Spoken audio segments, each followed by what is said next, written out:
Halo Sobat Semangi, balik lagi dengan kita tim marketing Shop Indonesia dengan saya Rizky, saya Dio, saya Arjun, saya Aziz. Oke, kali ini kita akan membahas tentang buku komunikasi pemasaran dari Dr. M. Anang Firmansyah SPMM.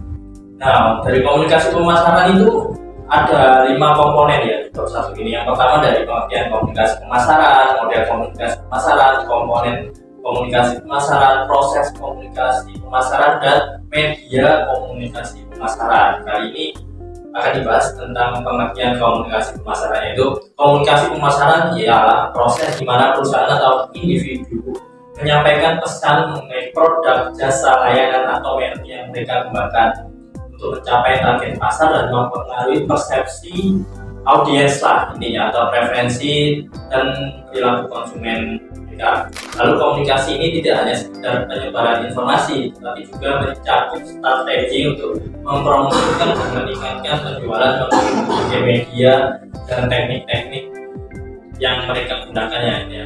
Jadi intinya kayak meningkatkan citra brand mereka supaya dikenal lebih banyak lah oleh kalangan masyarakatnya. Mungkin lalu di nomor 2 yaitu model komunikasi pemasaran akan dijelaskan oleh Mas Arjun. Oke, baik. Jadi seperti yang disampaikan di poin pertama tadi, yang kedua ini adalah model komunikasi pemasaran, yaitu di model komunikasi pemasaran ini ada beberapa jenis ya, ada subbabnya. Itu model komunikasi pemasaran, tapi penyebutannya itu biasanya AIDA. Kalau teman-teman pernah dengar ya, AIDA itu yang pertama adalah attention, interest, desire, action. Ya, jadi ada AIDA 4 ya. Nah, pengertiannya dalam setiap subbab itu tadi, setiap poin itu tadi adalah attention, otomatis dalam translate-nya aja diartikan sebagai perhatian atau menarik perhatian konsumen terhadap produk dan layanan. Lalu interest atau ketertarikan itu untuk membangkitkan minat terhadap suatu produk atau pelayanan gitu. Lalu desire atau keinginan. Jadi mengubah ketertarikan dari konsumen itu tadi menjadi sebuah ketertarikan dan keinginan untuk memiliki atau menggunakan sebuah produk atau produk yang sedang diinginkan itu tadi. Lalu terakhir adalah action, yaitu tindakan, di mana action ini memicu tindakan pembeli atau interaksi yang lebih lanjut. Jadi dalam proses tersebut itu udah urut sekali ya. Jadi mulai dari attention, jadi kalau kita pernah berjalan-jalan di mall terus kita melihat ada suatu brand, itu brand apa ya? Itu ada sebuah attention atau perhatian gitu. Itu apa? Lalu kita penasaran, kita mendatangkan itu.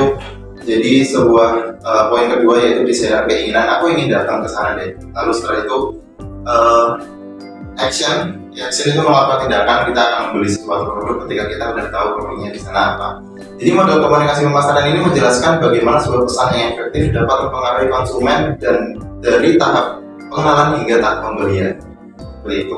Oke, kita lanjut ke nomor 3, yaitu komponen komunikasi pemasaran terdiri dari berbagai komponen penting. Jadi kita akan membahas komponennya, atau mungkin bisa dibilang itu gimana sih caranya kita menyiarkan berita kita gitu ya. Yang pertama itu ada pengirim ya. Jadi tentunya dari perusahaan pasti ada pihak mengirimkan pesan atau mengirimkan berita. Jadi, misal itu kita nih jualan suatu produk, nah kita mau mengirimkannya itu ke siapa, dengan apa, seperti itu ya. Jadi yang pertama komponennya ada pengirim ya. Lalu yang kedua adalah pesan. Nah, pesan ini adalah isinya yang menjelaskan tentang produk atau jasa yang teman-teman sediakan gitu ya. Jadi berita yang mau dibawa itu masuk di dalam komponen pesan ini. Lalu yang ketiga itu adalah saluran atau channelnya atau media sosialnya, jenisnya. Media sosial bisa TV, bisa radio, ataupun bisa kayak offline ini cetak kayak gitu. Jadi kita pilih channelnya, mau kita sebarkan itu lewat mana gitu ya. Lalu yang selanjutnya itu ada penerima atau receiver, di mana ini adalah konsumen atau audiens yang menerima dan menafsirkan pesan. Jadi teman-teman, kita harus tahu di mana target pasar kita itu apa, seperti apa, itu audiens kita itu seperti apa. Jadi sehingga kita sudah menetapkan channelnya tadi, lalu kita sudah menetapkan juga target pasarnya, maka itu akan kita lanjut ke yang selanjutnya, yaitu umpan balik atau feedback. Nah, maka kita akan mendapatkan respon yang tentunya maksimal dari audiens kita. Nah, umpan balik atau feedback tadi juga termasuk dalam komponen ini, ya, yaitu respon dari audiens yang dapat berupa pembelian, pertanyaan atau reaksi lainnya. Jadi itu yang teman-teman. Yang pertama adalah pengirim, ya, kita pasti ada action untuk mengirim gitu ya, untuk menyebarkan. Lalu yang kedua adalah berita itu sendiri, berita apa yang mau kita sebarkan. Yang ketiga, kita pilih salurannya atau channelnya, ya, mau TV, surat kabar atau platform digital. Lalu kemudian penerima atau konsumen. Nah, ini tadi target pasar kita harus tahu, sehingga selanjutnya umpan balik kita dapat respon audiens berupa pembelian, pertanyaan atau reaksi lainnya. Jadi memaksimalkan komponen tersebut itu bisa ya memaksimalkan indeks dari kita itu. Nah, oke, jadi dari kayak seumpama umpan balik ya, ini dari Mas Ajis ya. Ini yang terjadi kayak kasusnya yang viral di TikTok gitu. Jadi anak itu unboxing memugi ya wajar. Memugi yang 500-an kecil kan segini. Nah, dibuka itu isinya ternyata satu. Ya, akhirnya konten memugi itu menanggapi. Akhirnya dikirimkan entah satu atau berapa ya. Intinya itu ya feedback. Jadi ada audiens, ada pembelian dan ada reaksi dari pemilik. Mungkin itu aja termasuk feedback. Oke, lanjut yang keempat itu adalah proses komunikasi pemasaran. Jadi di sini proses komunikasi pemasaran itu ada beberapa tahapan ya teman-teman. Jadi yang pertama itu adalah pengirim mengirimkan pesan. Jadi ini perusahaan itu menyusun pesan yang ingin disampaikan kepada audiens itu. Tentunya kita itu menyusun sebuah briefing yang dimana kita ingin menyampaikan pesan apa kepada audiens. Lalu yang kedua adalah encoding. Encoding ini adalah pesan diubah menjadi format yang dapat dipahami oleh audiens seperti iklan, gambar atau teks. Jadi ini bisa kita lihat bisa ada di poster atau di Instagram atau di website seperti itu teman-teman ya. Lalu yang ketiga ada penyebaran melalui saluran.